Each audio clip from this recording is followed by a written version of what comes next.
This week, we're continuing our discussion of profitability. Let's start by reviewing one profitability measure we've discussed recently, which is return on assets, or ROA. Remember, ROA, return meaning net income, and the A obviously meaning assets. We're looking at these measures so far on an annual basis. So net income for the year, obviously a better measure than just using ending assets from the balance sheet would be average total assets. Last period's ending assets plus this period's ending assets divided by 2. That gives us a better indication of what were the assets that were held throughout the year. But remember, in this class, we're going to take this shortcut. So this is not technically correct to use a denominator of assets or ending assets from the balance sheet, but it's our shortcut measure. Really, we should be using average total assets. Let's do this analysis on Starbucks, which we looked at last week for 2017 and 2016. We started with the balance sheet and income statement as it was reported, and then we reformulated them. But let's start by looking at the balance sheet and income statement. So we're going to start with net income for the year ended October 1st, 2017. We are going to look at net income including the non-controlling interest, because when we're comparing net income to assets, we want it on a fully consolidated basis because we know that assets is on a fully consolidated basis. So I'm going to take the 2884.9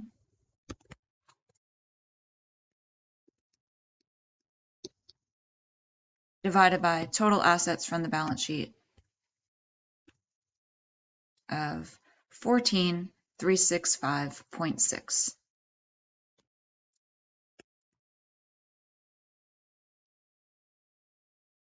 And I calculate ROA for the year ended 2017, 20.1%. Now that number alone doesn't tell us a whole lot. It really is much more informative when we're looking at same company in a previous time or a competitor company or an industry average or industry median. Let's see how Starbucks ROA compares to the year prior, 2016. 2016, income including non-controlling interests, 2818.9.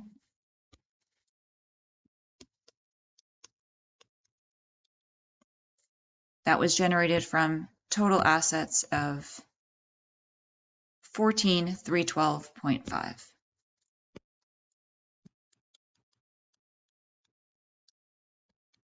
And that gives me an ROA in the year ended 2016 of 19.7.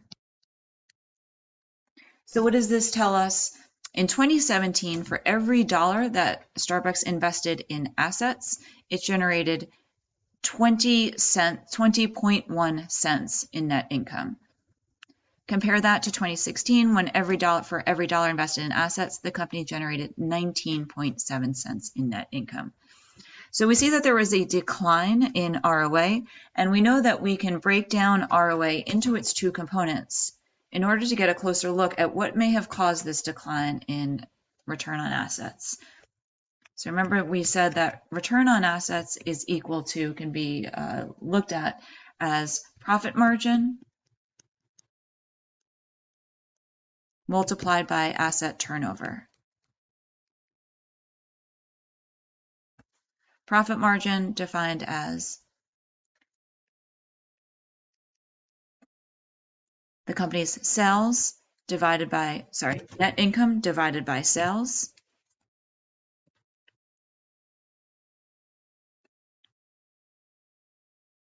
What percentage of your sales dollars remained after covering all expenses, remained as net income, or in other words, how profitable were our sales? And let's multiply that by asset turnover. How productive or how efficient were your assets in generating sales dollars? Because that's what we're doing with our inventory, our receivables, our plant, property, and equipment. We're trying to turn all of that into sales dollars. So let's look at our numbers for 2017. We have profit margin. Net income in 2017 we said was 2884.9. And sales for 2017 22,386.8.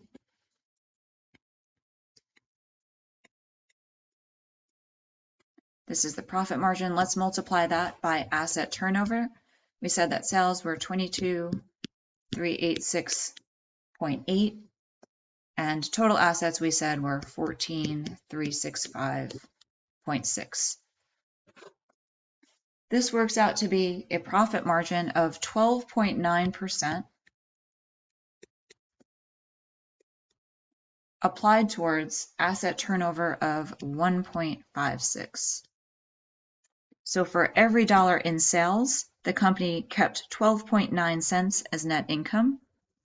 And for every dollar invested in assets, the company generated $1.56 in sales dollars. Again, that alone doesn't mean a whole lot, so let's compare these numbers to those of the prior year. For 2016, profit margin is net income over sales. Net income we said was 2818.9. And sales in 2016, we need to go back to the income statement. Sales in 2016 is 21,315.9.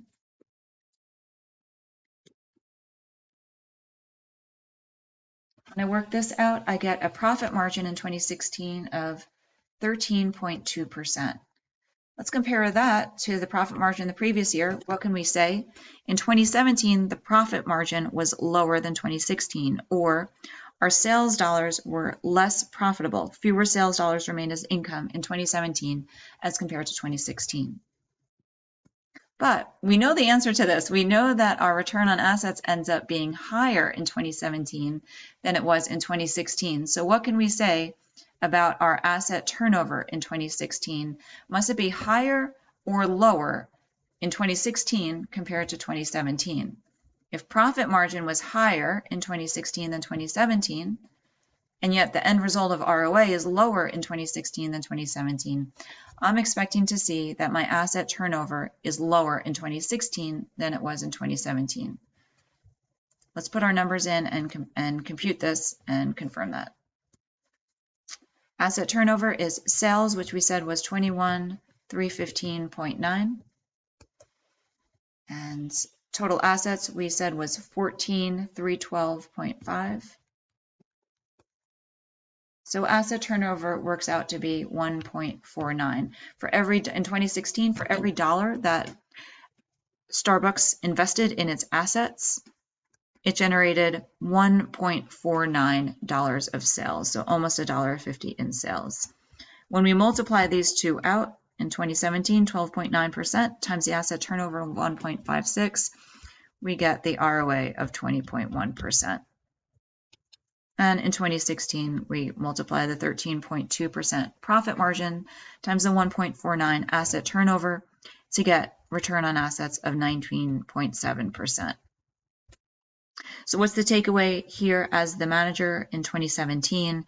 Although we had a higher asset turnover, although we had a lower profit margin compared to the prior year, our asset turnover, or the profitability, the efficiency of our assets in generating sales was much higher compared to 2016, which caused an increase in ROA over the prior year, 2016. Now we move on to the new material for this week. Now we're discussing the return on not total assets, but on net operating assets, which we discussed last week.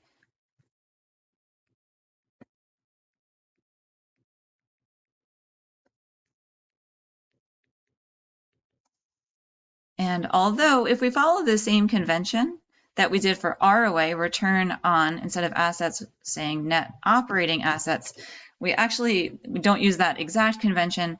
What we say, how we abbreviate this, is return, forget the on, on is implied, return on net operating assets. We call this RNOA.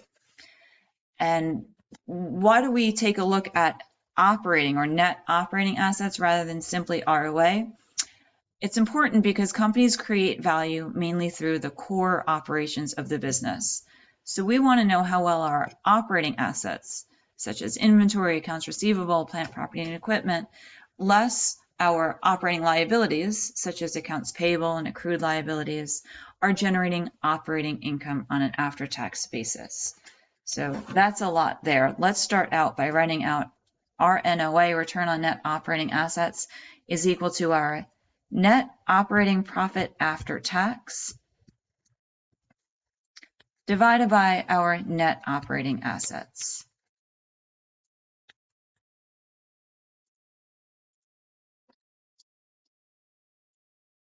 We defined each of these terms last week, but let's review these because it's so important. Remember, NOPAT is our net operating profits after taxes. When we reformulated the Starbucks balance sheet, the Starbucks income statement last week, we said most of the stuff on our income statement through operating income, in fact, everything through operating income, continues on our net operating profit after tax. The one change that we make for net operating profit after tax compared to operating income or income from operations is that we take the proportion or the allocation of total income tax expense and we take what is that portion of total tax expense related to operating income? What is the tax expense related to operating income?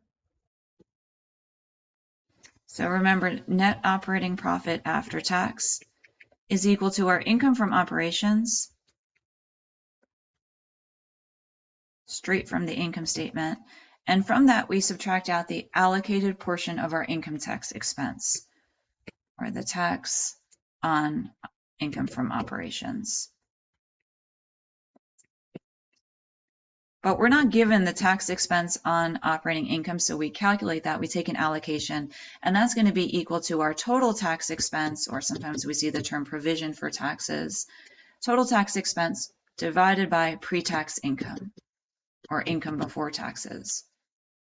And this tells us an estimate of the book or the income statement tax rate, and we multiply this by the operating income.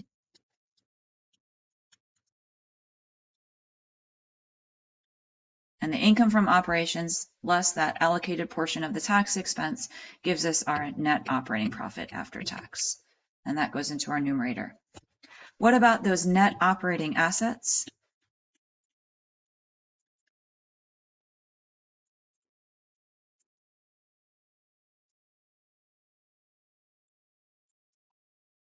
Let's look back at the reformulated balance sheet for Starbucks. And what did we do? We pulled out the assets that are related to actually running the company, not related to financing the company. So what are the main ones that we have? Accounts receivable, inventories, plant, property, and equipment, intangible assets. Those are the big ones you're going to see for most companies. So net operating assets is equal to our operating assets, such as accounts receivable, inventory, plant, property, and equipment, and intangible assets, minus operating liabilities. And what do we mean by operating liabilities? These are typically our non-interest-bearing liabilities. Let's take a look back at Starbucks. What did they have? Accounts payable, accrued liabilities, insurance, or this is specific to Starbucks, these insurance reserves and stored value card liability. For this store value card liability, think unearned revenue. So accounts payable, accrued expenses or accrued liabilities, and think unearned revenue. These are all non-interest bearing.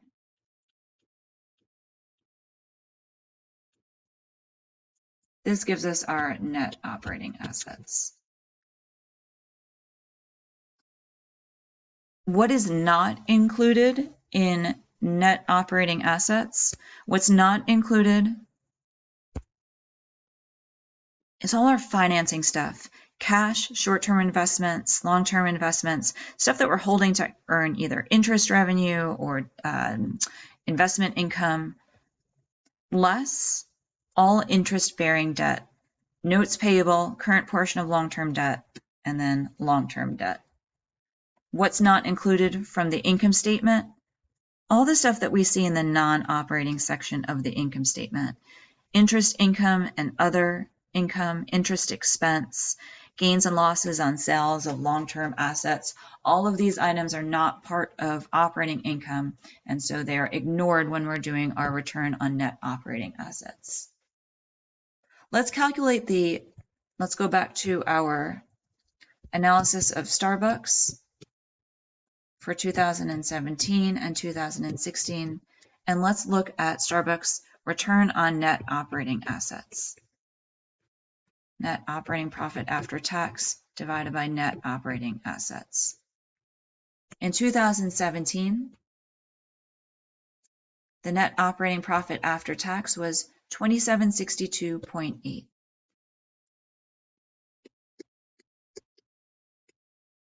And net operating assets, now remember, if we're looking at a numerator over a period of time, this should ideally be the average net operating assets. We're just going to cheat, take a shortcut, and look at net operating assets at that one moment of time, the balance sheet date. We said that our net operating assets, all of our operating assets less all of our operating liabilities, gave us 6156.4. And this gives us a return on net operating assets of 44.9%. How did that compare to the total or overall return on assets? We saw for 2017, Starbucks had overall return on assets of 20.1. So what can we take away from this? Well, this is good. We'd like to see a company have a higher return on net operating assets. What they're doing for their core operations is higher. And that would make sense because what are we ignoring? The financing side. The returns that we're earning on our investment securities are presumably not going to be nearly as high as our returns from running our business. Otherwise, we should not run our business and just invest in the market. And don't forget, what else is included in ROA that's not included in the return on net operating assets? Interest expense, the cost of the financing our assets with interest-bearing or debt liabilities. Let's look at RNOA for 2016. I start with my net operating profit after tax in 2016, 2801. Divided by net operating assets in 2016, 6,071. This gives me a return on net operating assets of 46.1%. So we can see that the return on net operating assets, operating profits after tax generated by those operating assets less the operating liabilities, so the return on the stuff that relates to the Starbucks core operations actually decreased from 2016 to 2017. So the next question is, why did it? What additional information can we get? Can we break down the return on net operating assets into two components, the way that we did, the way that we broke down ROA into profit margin and asset turnover? And the answer to that is yes, we can do that. Let's break down RNOA into similar two components. Let's look at it as not net profit margin, but net operating profit margin.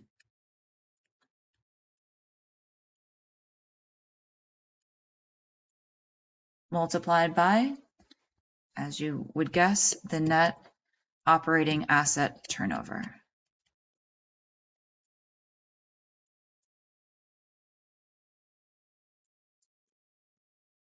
Net operating profit margin is defined as your net operating profit after tax divided by sales. In other words, how well did our sales dollars remain as operating profit after tax? How profitable or how much operating profit did we get from our sales? Multiplied by how productive were our operating assets, or more specifically, our net operating assets, our operating assets less our operating liabilities at generating sales. Let's look at our sales dollars produced by our net operating assets. Let's calculate this for 2017 and for 2016 and see what we can find. What caused this decrease in the return on net operating assets? We know that net operating profit after tax was 2762.8. I see that number here. Our sales dollars, we can take that either from the income statement, 22,386.8, or we know that we used it earlier, 22,386.8.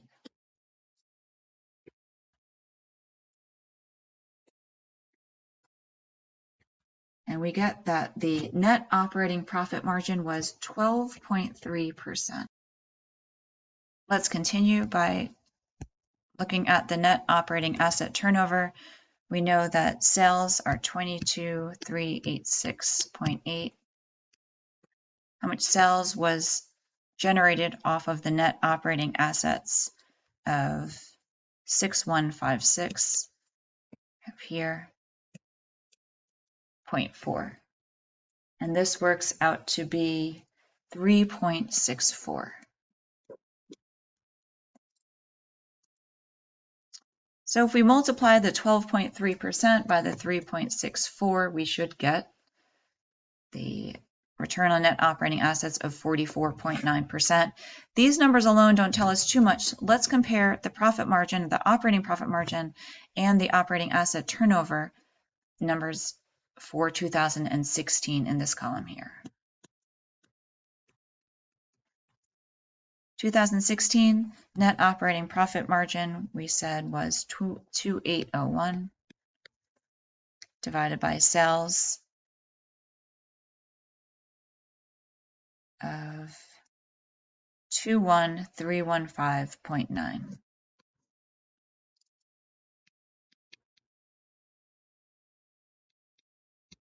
Of course, we could also take that from the income statement, 21315.9. Our profit margin for 2016 works out to be 13.1. So we can see that there was a decline in overall return on net operating assets from 2016 to 2017 of 46.1 to 44.9.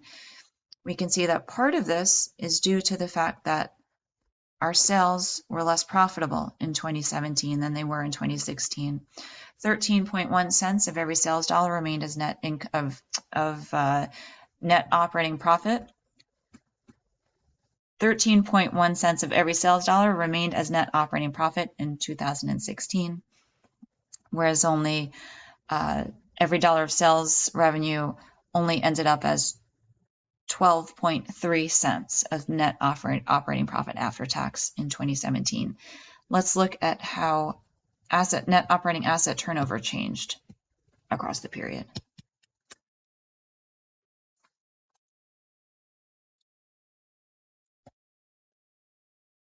Sales 2016, 21315.9.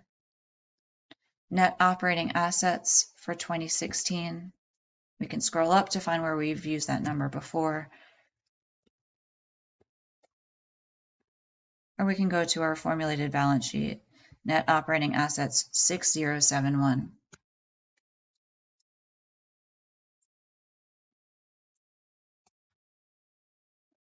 And the asset turnover for 2016 is 3.51. We know when we multiply these two, we get 44.9% versus 46.1%. How do we explain the decrease